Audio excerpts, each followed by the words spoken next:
The Galactic Council chamber was built to inspire awe and fear. It hovered in the vacuum above the neutral world of Kelt, a colossal ring of obsidian alloy and living crystal, large enough to hold representatives from 1,000 civilizations. Stars drifted slowly beyond its transparent ceiling, distant and indifferent, while within, power was everything. Species that ruled empires sat on elevated platforms of light. Lesser races stood below, granted voices, but rarely respect. And humanity stood at the very bottom. Ambassador Elias Rowan adjusted the cuffs of his plain black uniform as laughter echoed across the chamber. Not polite laughter. Not restrained amusement. This was mockery, sharp, cruel, and deliberate. "Let the record show," boomed Councillor Vrax of the Korth Dominion, his mandibles clacking with delight, "that the Sol Coalition requests equal military recognition." More laughter erupted. Rowan felt it like heat on his skin. Around him, towering aliens sneered down from their platforms. The Korth, plated in chitin and steel. The Aurelian Choir, radiant beings of light who sang their words. The Vesh Collective, a writhing mass of minds speaking through a single avatar. Humans were new here. Barely a century into faster-than-light travel. No ancient empire. No legendary war beasts. Just a stubborn species from a yellow star with a history of internal conflict and rapid technological growth. To the galaxy, humanity wasn't impressive. It was amusing.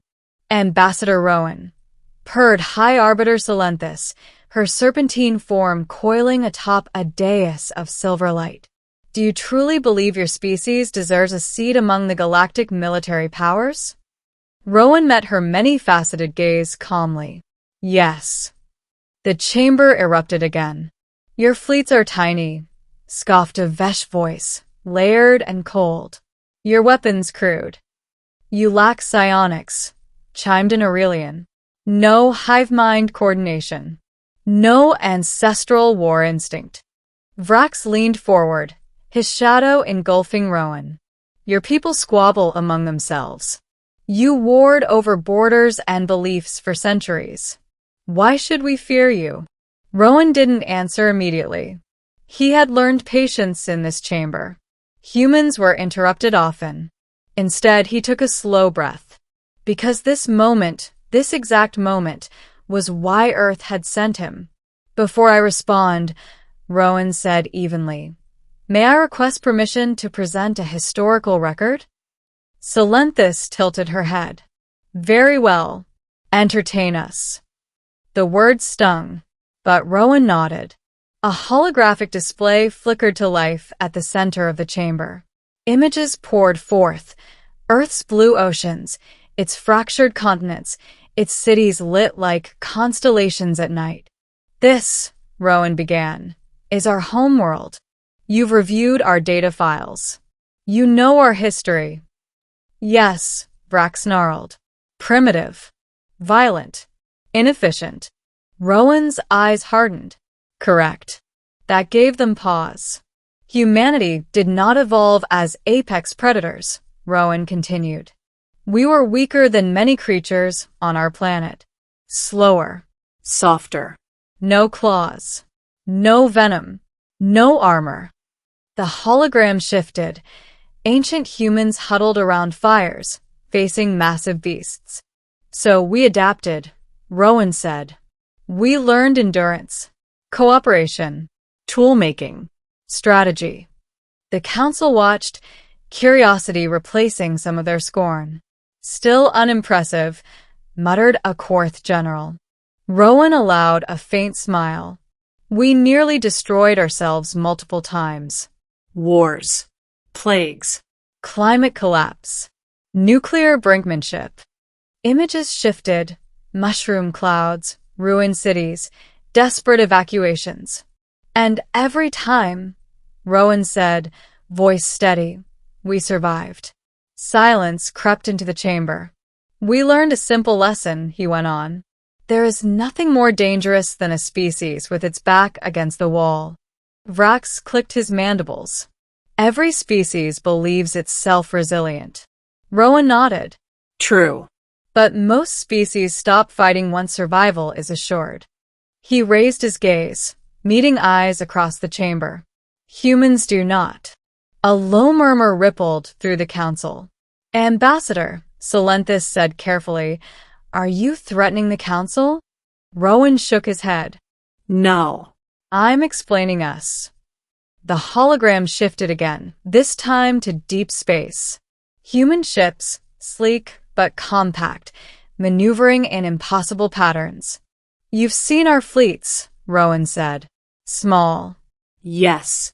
But every vessel is crewed by volunteers. Vrax laughed. So are ours.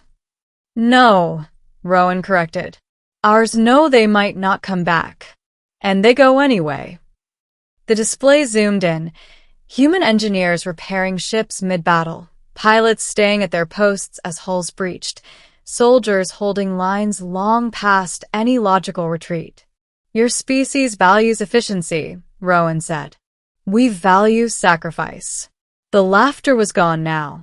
Ambassador, said the Vesh voice slowly, your species' casualty tolerance is statistically abnormal. Rowan inclined his head. We call it stubbornness. The hologram changed one final time. It showed a single human soldier standing in the ruins of an alien battlefield, armor cracked, weapon broken, still standing. This is Lieutenant Mara Ionescu, Rowan said softly. First contact war. Outnumbered 20-1. She held the evacuation corridor alone for 6 minutes. 6 minutes. Several counselors shifted uncomfortably. She died, Rowan said. But 12,000 civilians escaped. Silence fell like gravity. And she is not unique, Rowan continued. She is average. Vrax leaned back, unsettled. What does this have to do with military recognition? Rowan looked up at the towering Korth, then slowly raised his right hand. One finger extended. Just one. This, Rowan said, is our restraint. Confusion rippled through the chamber. You mock us, Vrax growled. Rowan's finger remained raised. This is the number of human fleets currently deployed beyond Sol. The chamber froze. 1. Salenthus whispered. Rowan nodded. 1 expeditionary force. Peacekeeping. Defensive posture only. The hologram expanded, revealing hidden data layers, long classified. This, Rowan said, is what you haven't been monitoring. The display exploded into motion. Shipyards, massive, secret, scattered across the void. Fleets under construction. Weapon platforms hidden inside asteroid belts. Vessels far larger than anything the Council had imagined humanity capable of. Gasps echoed. Our industrial output, Rowan said, triples under existential threat. The Vesh collective pulsed violently. These numbers, this projection, are conservative, Rowan finished. Vrax rose from his seat, mandibles trembling. How many fleets do you have? Rowan lowered his hand, then raised a second finger halfway, paused, and lowered it again. A human gesture, deliberate. Enough, he said quietly. The meaning was unmistakable. Not a boast. A warning. Salenthus's voice was barely above a whisper. Why show us this now? Rowan finally let the weight of his species into his voice. Because you laughed, he said. And humanity has learned that laughter often comes right before extinction. The council chamber was utterly silent. Grant us equal standing, Rowan concluded, and we will stand with you. He let his gaze sweep the room.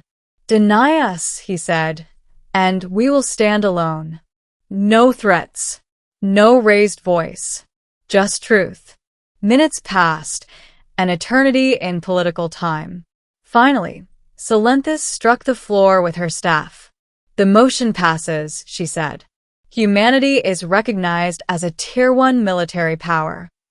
A collective exhale swept the chamber. Vrax slumped back into his seat, mandibles clicking nervously. Rowan lowered his hand. One finger. Still enough.